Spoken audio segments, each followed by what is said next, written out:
ప్రతి విద్యార్థి దేశం పట్ల దేశభక్తితో మెలగాలని, తల్లిదండ్రులు తమ పిల్లలను చిన్ననాటినుంచే దేశభక్తి విలువలతో పెంచాలని రాష్ట్ర విప్, తాడేపల్లిగూడెం శాసనసభ్యులు బొలిశెట్టి శ్రీనివాస్ పిలుపునిచ్చారు. తాడేపల్లిగూడెం నియోజకవర్గం పెంటపాడు మండలంలోని టీబీఆర్ సైనిక్ స్కూల్లో నిర్వహించిన 54వ కార్గిల్ విజయ దివాస్ కార్యక్రమంలో పాల్గొన్న ఆయన సైనిక్ స్కూల్ విద్యార్థులను ఉద్దేశించి భారత సైనికుల త్యాగాలు, దేశ రక్షణలో వారి పాత్రను వివరించారు.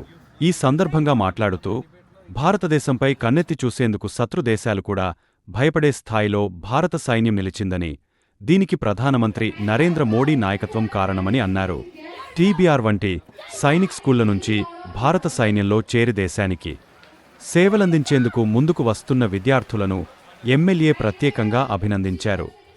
దేశం లోపల ప్రజలు ప్రశాంతంగా జీవించాలంటే సరిహద్దుల్లో సైన్యం అప్రమత్తంగా కాపలా ఉండాల్సిందేనని తెలిపారు. నియోజకవర్గంలోని మిలిటరీ మాధవరం గ్రామం నుంచి సైన్యంలో చేరి దేశవ్యాప్తంగా గుర్తింపు పొందడం తనకు గర్వకారణమని చెప్పారు. ప్రతి భారత పౌరుడు దేశ సైనికునికి అత్యున్నత గౌరవం ఇవ్వాలని, దేశభక్తిని ఆచరణలో చూపాలని ఆయన పిలుపునిచ్చారు. పరీక్షలు కూడా క్లియర్ అయ్యి వీళ్ళు చిన్న వయసులో 17 సంవత్సరాల వయసులోనే వీళ్ళు భారత సైన్యంలో మనం గొప్పగా చెప్పులాగా వీళ్ళు అక్కడ దేశభక్తి చాటుకునే మంచి అవకాశం వచ్చింది. మరి కాలేజీ కూడా అదే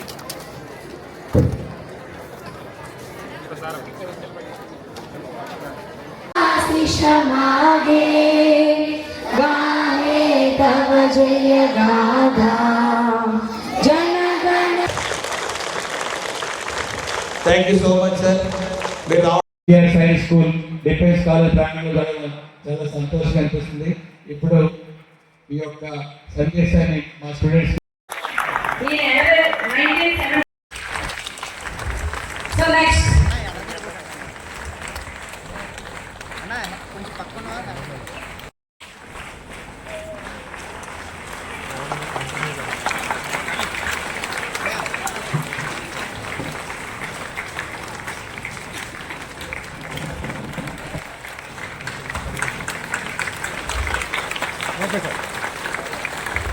Next, how are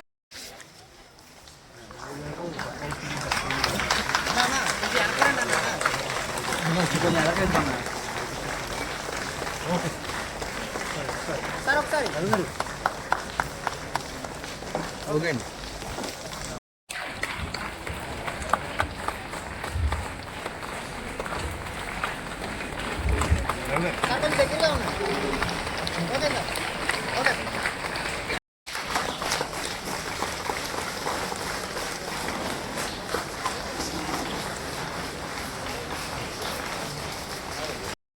next, Subhra Angavaram girl, CH.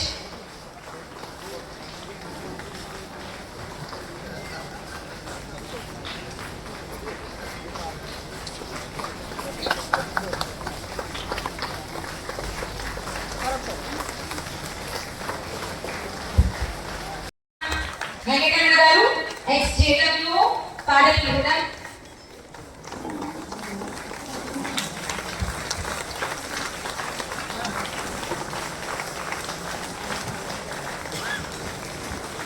S.A. Ramaya garu, ex-Sergeant, Tabelligudem.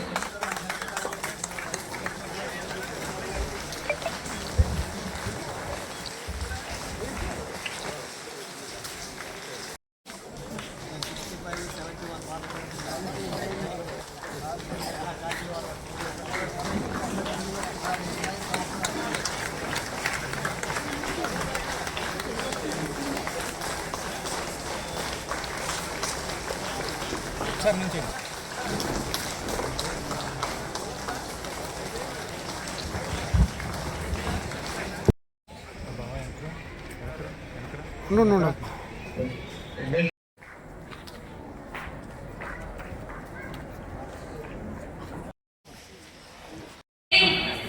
ఇచ్చినందుకు గారు అప్పన్న గారు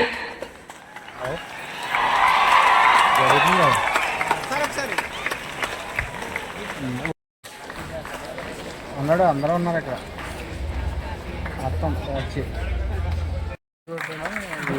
రోడ్ షోకి వెళ్తారంట.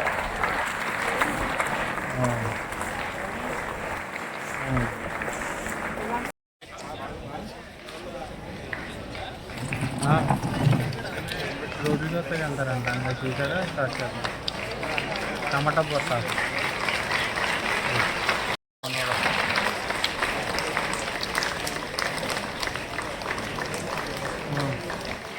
శ్రీ ఆనంద్ కుమార్ ఎవరికి చెప్పాడా ఓకే చెప్పే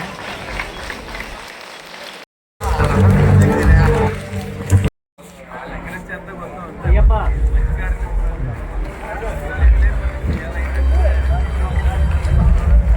ఇటు వచ్చి అయ్యప్ప ఇట్లా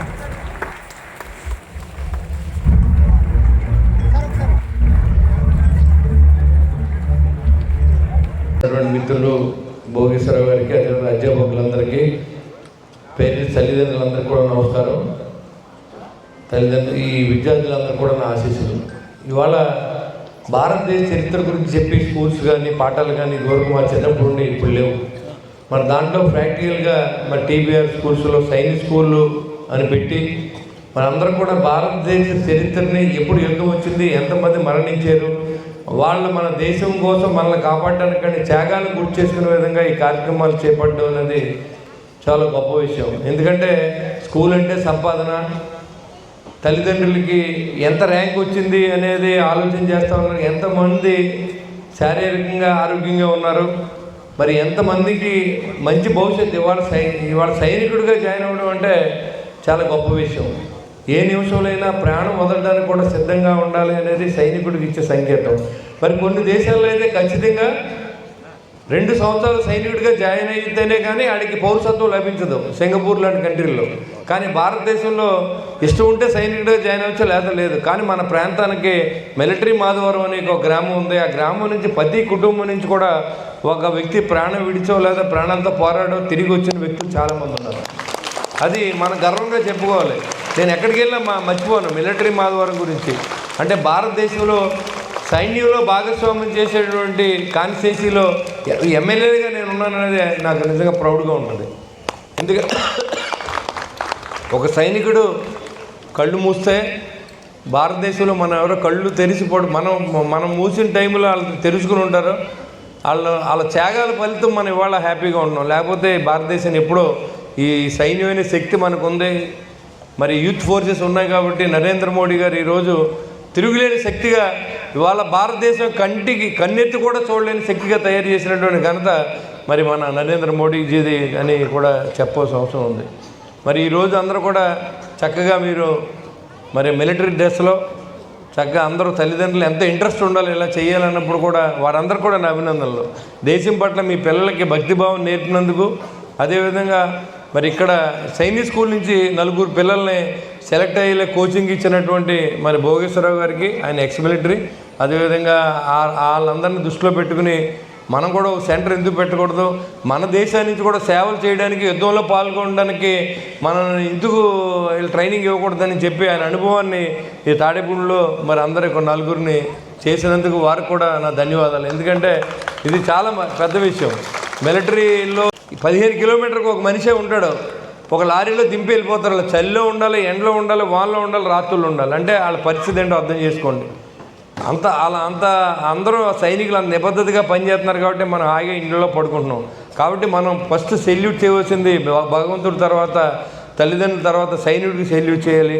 మనం గౌరవం ఇవ్వాల్సింది ఎవరైనా మన ఆఫీస్కి వస్తే నేను ఎక్స్ మిలిటరీ అంటే కూర్చోబెట్టి మాట్లాడటం, వాళ్ళని పనిచేసి పంపించడం అనేది నేను ముందు నుంచి చైర్మన్గా ఉన్నప్పటి నుంచి కూడా నాకు అలవాటు.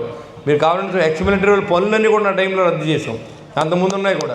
అంటే దేశం కోసం సేవ చేసినవాడు మన ఇచ్చే గౌరవాన్ని వాళ్ళు కూడా ఇన్ని ప్రయారిటీస్ ఇవ్వాల్సిన అవసరం ఉంటుంది. సైనికుడిగా పనిచేసిన వాడికి ఆనర్ ఇవ్వాలి, మనం ఖచ్చితంగా ఇవ్వాలి. ఎందుకంటే మన కోసం మన ప్రాణాలు సైతం, కుటుంబాన్ని సైతం వదులుకుని నిలబడే వ్యక్తి సైనికుడు.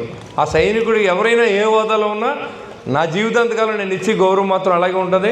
ఏ సైనికుడు వచ్చినా సరే ఐఏఎస్ అధికారికి ఎంత గౌరవిస్తావు, సైనికుడు కూడా నేను అంతే గౌరవిస్తానని చెప్పి కూడా మీకు తెలియజేస్తూ ఉన్నాను. ఇది మన ప్రతి ఒక్కరు నేర్చుకోవాలి. అంతేగాని సైనికుడికి ఆ జీతం జీతం ఇక్కడ వాల్యూ కాదు, వాళ్ళు చేసే వృత్తి గౌరవం. జీతం గొప్పదనం కాదు కొన్ని విషయాల్లో. అది మాత్రం మనందరూ కూడా ఐఏఎస్ అధికారి కంటే ఎక్కువ అటెండర్లకు జీతాలు వచ్చేవాళ్ళు ఉన్నారు. అంటే వాళ్ళు గొప్పవాళ్ళని కాదు, ఇక్కడ జీతం కొలమానం కాదు, జీతం అనేది ఎక్స్పీరియన్స్ మీద జీతం పెరుగుతూ ఉంటుంది. కాబట్టి ఇవాళ మీరందరూ కూడా చక్కగా భోగేశ్వరరావు నేతృత్వంలో వాళ్ళ స్కూల్లో సైనిక్ స్కూల్లో అందరూ ట్రైనింగ్ అయ్యి మరి చాలామంది దేశం కోసం వెళ్ళినందుకు అందరూ కూడా అభినందనలు. ఎందుకంటే చాలా